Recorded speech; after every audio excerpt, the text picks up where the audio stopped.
হাসিনা কখনো একা খুনি হাসিনা হয়ে ওঠেনি। যারা এই হাসিনাকে খুনি হাসিনা হয়ে উঠতে সহযোগিতা করেছে তাদের বিচার ব্যতীত এই বাংলাদেশে নির্বাচনের আলাপ করা যেতে পারে না। যারা শুধু নির্বাচন করে তাদের চোখ ওই রক্তের উপরে নয়, তাদের চোখ ওই জীবনের দিকে নয়, তাদের চোখ শুধুমাত্র ক্ষমতার দিকে। এই উত্তরা বিএনএস সেন্টারের ইতিহাস থাকবে। ওই 5ই আগস্ট যেদিন বাংলাদেশের মানুষ তাকিয়েছিল যে কখন আমরা গণভবনের দিকে যাব, তখন উত্তরা বিএনএস এর আজকের এই অবস্থান থেকে প্রথম ওই গণভবনমুখী যাত্রা শুরু হয়েছিল। এই বাংলাদেশে আজকে অভ্যুত্থানের 8 মাস পরে দাঁড়িয়ে জাতীয় নাগরিক পার্টির বলতে হবে না আপনাদের কি করতে হবে, জাতীয় নাগরিক পার্টির বলতে হবে না অন্তর্বর্তীকালীন সরকারের কি করতে হবে। এই বিএনএস সেন্টারের দেয়ালগুলো বলে দিবে বাংলাদেশের অন্তর্বর্তীকালীন সরকারের আজকে কি করতে হবে। এই ফ্লাইওভারের দেয়ালের দিকে যদি তাকান, ওই দেয়ালে লেখা আছে খুনি হাসিনা। একজন যদি খুনি হয়, 24-এর অভ্যুত্থানের ওই রক্তের উপরে লেখা ওই খুনি হাসিনার যে খুনি, সেই খুনির বিচার হওয়া পর্যন্ত এই বাংলাদেশে কিভাবে আমরা নির্বাচনের কথা বলতে পারি। ওই খুনি হাসিনার খুনি শব্দটি মুছে ফেলার চেষ্টা করা হচ্ছে। তার মানে এই বাংলাদেশে ওই হাসিনার দোসররা আবার ফিরে আসার চেষ্টা করছে। খুনি হাসিনা থেকে খুনি শব্দটি মুছে ফেলার চেষ্টা করছে। এটি হচ্ছে এই মুহূর্তে অন্তর্বর্তীকালীন সরকার এবং আইন শৃঙ্খলা রক্ষাকারী বাহিনীর সবচেয়ে বড় সীমাবদ্ধতা, যে ওই খুনি হাসিনা থেকে খুনি শব্দটি মুছে ফেলার স্পর্ধা এখন এই বাংলাদেশে কেউ দেখাচ্ছে। ওই দেয়ালে এখন লেখা রয়েছে স্বৈরাচার চাই না।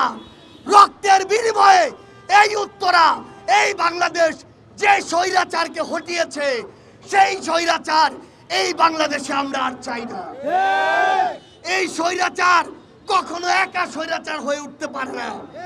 হাসিনা কখনো একা খুনি হাসিনা হয়ে ওঠেনি।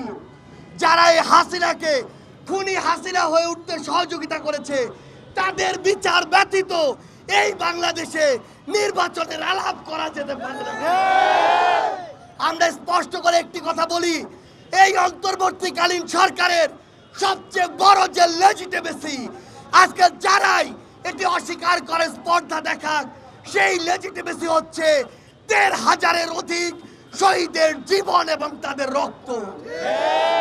আজকে যারা বড় বড় কথা বলে তাদেরকে আমরা দেখেছি কিভাবে নিজের মুখ ঢেকে রেখে অফিসের ওই যে দেয়াল, অফিসের ওই যে গেট, তার ভিতরে চেয়ারে ঢুকে বসে থাকতো। আজকে যখন ছাত্র জনতা চেয়ার থেকে বেরিয়ে আসে, অফিসের ওই লক গেট থেকে বেরিয়ে এসে রাজপথে রক্ত দিয়েছে, জীবন দিয়েছে, তখন সেই জীবন যারা দিয়েছে তাদের বিচার ব্যতীত যারা শুধু নির্বাচন করে তাদের চোখ ওই রক্তের উপরে নয়, তাদের চোখ ওই জীবনের দিকে নয়, তাদের চোখ শুধুমাত্র ক্ষমতার দিকে। ক্ষমতার দিকে যাদের চোখ ছিল, যাদের কাছে জনগণের জীবন রক্তের চেয়ে ক্ষমতা বড় ছিল, তাদের কি অবস্থা হয়েছে খুনি হাসিনার দিকে দেখলেই তা বুঝতে পারবে।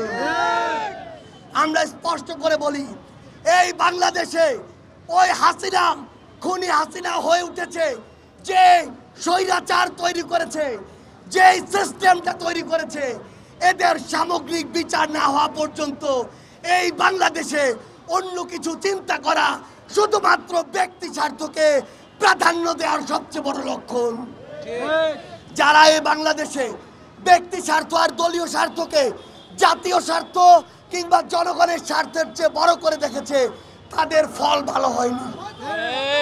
আমরা স্পষ্ট করে একটা কথা বলি, আমরা পুরো বাংলাদেশে দেখতে পাচ্ছি রাজনৈতিক কিছু দলের কিছু নেতা কর্মী আইন শৃঙ্খলা রক্ষাকারী বাহিনীর ওই অংশ যেটি আওয়ামী লীগের সময়ও আওয়ামী লীগের দালালি করেছে, তাদের সাথে একসাথে পুরো দেশে মামলা বাণিজ্য করছে।